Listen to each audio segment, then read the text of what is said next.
नमस्कार, मैं doctor Sachin Arora, consultant gastrosurgeon, graphic-era institute of medical science, Dehradun. आज हम बात करेंगे गॉल ब्लैडर कैंसर्स के बारे में। गॉल ब्लैडर कैंसर हमारी बॉडी में डेडलीस्ट कैंसर है, जो अनफॉर्चुनेटली इंडिया उसका कैपिटल है और मैक्सिमम केसेस हमें नॉर्थ इंडिया में देखने को मिलते हैं। गॉल ब्लैडर कैंसर मोस्टली जो बॉडी में हमारे सिम्टम्स उसके आते हैं, वेग सिम्टम्स, वेग्स यानी अनस्पष्ट से सिम्टम्स, जिसमें कि राइट साइड पेन, आपकी टमी के राइट साइड में पेन, जहाँ पे हमारी रिब्स ख़त्म होती है वहाँ पे। अर्ली स्टेजेस में ये पेन बहुत ही माइल्ड होता है और हम लोग उसे इग्नोर करते हैं ये समझ के कि शायद कोई छोटे मोटे स्टोन का पेन है या फिर गैस्ट्रिक टाइप पेन है, जो कि लेटर ऑन वीक्स और मंथ में वो बढ़ के सीवियर हो जाता है या लेटर स्टेजेस में कुछ वार्निंग साइंस के साथ भी प्रेजेंट करता है, जैसे कि सीवियर वेट लॉस जो मोस्टली लोग फील करते हैं, कपड़े लूज़ हो जाना, भूख कम लगना, और एडवांस स्टेजेस में पीलिया होना या फिर कोई मास बनना जो कि मरीज खुद नोटिस करता है या फिर उसके कुछ रिलेटिव्स देखते हैं कि हाँ एक मास है। लेटर स्टेजेस में अगर गॉल ब्लैडर कैंसर प्रेजेंट कर रहा है तो ये माना जाता है कि इट्स ऑलरेडी लेट, जिसमें आप ज़्यादा कुछ ट्रीटमेंट नहीं कर सकते हैं। और risk factors gall bladder cancers के जो कॉमन रिस्क फैक्टर स्टडीज़ में देखा गया है वो है gall bladder stones.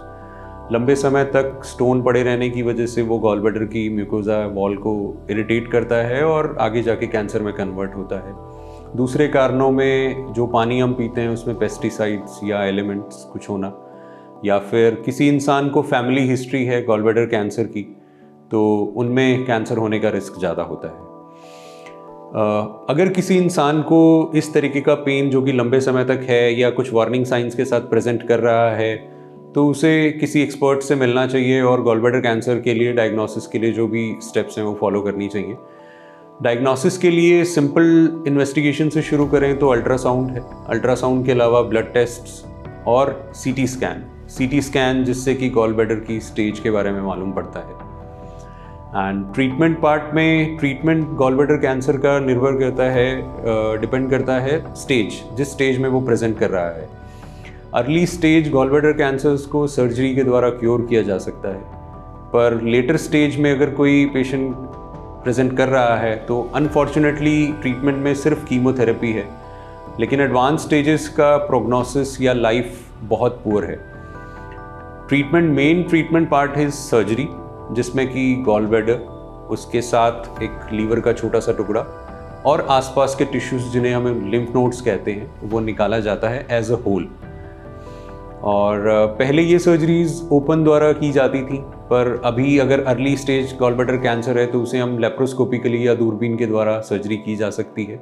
Surgery open और लेप्रोस्कोपी दोनों के रिजल्ट्स बिल्कुल बराबर हैं। लेप्रोस्कोपी के कुछ एक्स्ट्रा फ़ायदे हैं, जैसे कि कम पेन, वुंड इन्फेक्शन रेट्स बहुत कम हैं और मरीज़ की जल्दी छुट्टी हो जाती है। माय नेम इज़ अंकित वर्मा, मैं विकास नगर से हूँ। मैं नानी जी है, मेरी नानी जी ग्रैंड मदर, और इन्हें मैं लेके यहाँ हॉस्पिटल गया था तो वहाँ पे हमने चेकअप कराया तो इन्हें पथरी निकली है। तो हम वहाँ से फिर इन्हें लाए तो उन्होंने शुगर के उससे उन्हें रेफ़र कर दिया कि शुगर बढ़ेगी। फिर हमने शुगर कंट्रोल नहीं हुई, उन्होंने घर भेज दिया। फिर हमें पता चला है डॉक्टर यहाँ ग्राफिक एरिया के बारे में, तो हम आए यहाँ पे, हमें पता चला आयुष्मान लग रहा है। फिर हम यहाँ पर आए। यहाँ पर आते ही हमने डॉक्टर कुलदीप सर से मिले। कुलदीप सर ने फिर हमें डॉक्टर सचिन अरोड़ा के पास भेजा है। अब सर ने हमें बढ़िया ट्रीटमेंट और बेस्ट फैसिलिटी बताई कि कैंसर आपका आयुष्मान से हो जाएगा ठीक, कि और वगैरह। तो सर की इससे हमें पता चला हमारी नानी आज स्वस्थ है, ठीक ठाक है, खाना पीना बेहतर खा रही है और बढ़िया है। बाकी डॉक्टर सर ने ट्रीटमेंट बढ़िया करा। अब जो रिपोर्ट्स आई उनके बारे में हमें बताया कि ऐसे इन्हें कैंसर की दिक्कत है कि ये लीवर में है, तो उनकी हमने वो पूरी जांच कराई। उसके बाद सर ने ऑपरेशन करा, ऑपरेशन सक्सेसफुल हुआ। आज हमारी नानी जी बैठी हैं सामने और इनके बिल्कुल किसी चीज़ की भी दिक्कत नहीं है, बाकी स्वस्थ है, खा पी रही हैं बढ़िया। The only treatment possible is कि उसे हम अर्ली डिटेक्ट करें, उसका अर्ली डायग्नोसिस हो, अर्ली स्टेज में उसका डायग्नोसिस हो और उसका ट्रीटमेंट किया जाए एक्सपर्ट हैंड्स के द्वारा। हमारे पास भी एक महिला आई थी जिनकी उम्र 63 थी।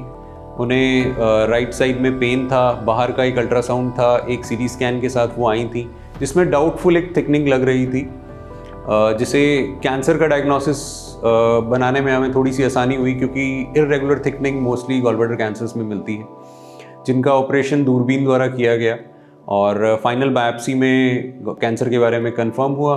बिल्कुल मरीज स्वस्थ हैं और अभी हमसे मिलने भी आई हैं। नमस्कार।